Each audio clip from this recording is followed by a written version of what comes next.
Hello friends, welcome to Swathi 223 foods. ఈరోజు సంక్రాంతికి స్పెషల్గా చిన్న స్వీట్ ఐటమ్ ఈజీగా ఎవరైనా చేసేసుకోవచ్చు. బ్యాచిలర్స్తో సహా చేసుకునే స్వీట్ రెసిపీ ఈరోజు నేను మీకు షేర్ చేస్తున్నాను. ఇంకా రెసిపీని ఫుల్ వీడియో వాచ్ చేయండి. స్కిప్ చేస్తే రెసిపీ ఏమీ క్లియర్గా పర్ఫెక్ట్గా రాదు. సో ఫుల్ వీడియోని వాచ్ చేయండి. మీరు మొదటిసారి చూసినట్టయితే లైక్ అండ్ సబ్స్క్రైబ్. మిక్స్ చేసుకోవడానికి ఒక పెద్ద బేసిన్ తీసుకోండి. ఇప్పుడు పిండి జల్లించుకోవడానికి జల్లెడ తీసుకొని అందులో శనగపిండి 3 కప్పులు వేసేసుకోవాలి. శనగపిండి ఉండలు లేకుండా జల్లించుకోవాలి. శనగపిండి జల్లించుకున్న తర్వాత గోధుమ పిండి 2 కప్పులు ఇది కూడా జల్లించుకోవాలి. పిండి ఇలా జల్లించుకోవడం వల్ల ఎలాంటి ఉండలు లేకుండా మనం మిక్స్ చేసుకునేటప్పుడు చాలా ఈజీ అయిపోతుంది. ఇందులోకి మీ రుచికి తగినంత సాల్ట్ వేసుకోండి. నేను ఇక్కడ సాల్ట్ 1 టీ స్పూన్ వేసాను. ఇలా సాల్ట్ వేసిన తర్వాత అంతా కలిసిపోయేలాగా మిక్స్ చేసుకోవాలి. ఇలా మిక్స్ చేసుకున్న మిశ్రమంలోకి వెన్న 60 గ్రాములు తీసుకోవాలి. నేను వెన్నని ఫ్రిడ్జ్లో పెట్టాను, దానివల్ల కట్ చేసేసి మెల్ట్ చేసుకోవాలి. మీరు మామూలుగా కరిగించేసుకునైనా 60 గ్రాముల వెన్నని వేడిగా ఉన్నప్పుడే సగం మాత్రమే వేడి చేయాలి. మొత్తం కంప్లీట్గా నెయ్యి అయ్యేలాగా వేడి చేయకండి. వెన్న కరిగిపోయేంత వరకు వేడి చేయండి. ఇలా వేడిగా ఉన్న టైంలోనే వేసేసి పిండి మొత్తం చేతిలోకి తీసుకొని ఒక ఉండ అయ్యేంత వరకు కలిసిపోయేలాగా మిక్స్ చేసుకోవాలి. మొత్తం బాగా కలిస్తేనే ఈ రెసిపీ పర్ఫెక్ట్గా వస్తుంది. ఇప్పుడు ఇందులోకి గోరువెచ్చటి నీళ్ళు వేసుకొని కొద్దిగా వేసుకొని కలుపుకుంటూ ఉండాలి. పిండి మొత్తం మిక్స్ అయ్యేంత వరకు వాటర్ని కొంచెంగా వేసుకుంటూ జాగ్రత్తగా మిక్స్ చేసుకోవాలి. పిండి మరీ గట్టిగా కలపకూడదు, అలానే మరీ సాఫ్ట్గా కలపకూడదు. మధ్యస్థంగా పకోడీ పిండిలాగా కలుపుకోవాలి.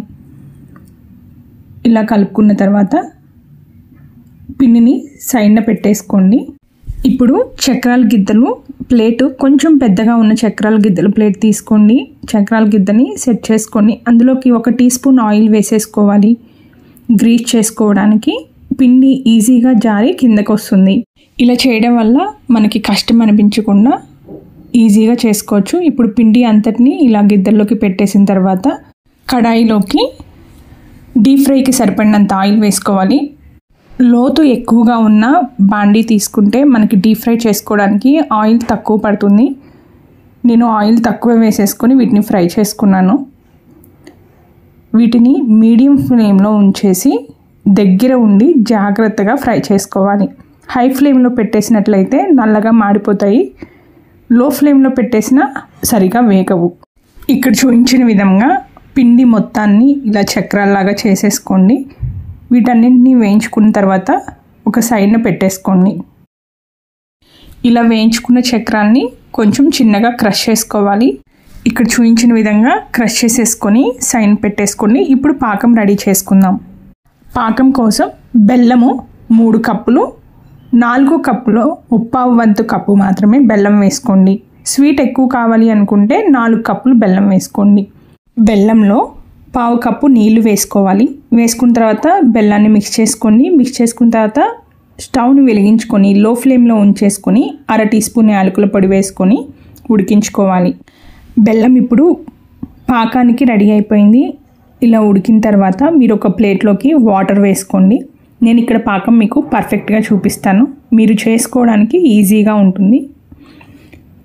ఇలా ప్లేట్లోకి వేసుకున్న తర్వాత సాఫ్ట్గా బాల్ లాగా అవ్వాలి. ఇలా జారిపోతూ ఉంటుంది. అలా కానీ మీకు పాకం అర్థం కాలేదు అంటే ఇలా పాకాన్ని ప్లేట్లోకి వేసుకున్న తర్వాత లాగండి. పాకాన్ని మీ చేతికి ఇంత కూడా అంటదు, ప్లేట్కి అంటుకుపోతుంది. అప్పుడు పాకం రెడీ అయినట్లు.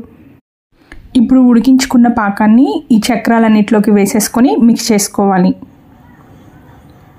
మొత్తం కలిసిపోయేలాగా మిక్స్ చేసుకోండి. మిక్స్ చేసుకున్న తర్వాత 7 నిమిషాలు ఫ్యాన్ కింద డ్రై చేయండి. ఒక్కొక్కటిగా సపరేట్గా ప్లేట్లోకి వేసేసుకొని ఆరబెట్టుకోండి. ఆరిపోయిన తర్వాత ఒక జార్లోకి వేసేసుకొని స్టోర్ చేసుకోండి.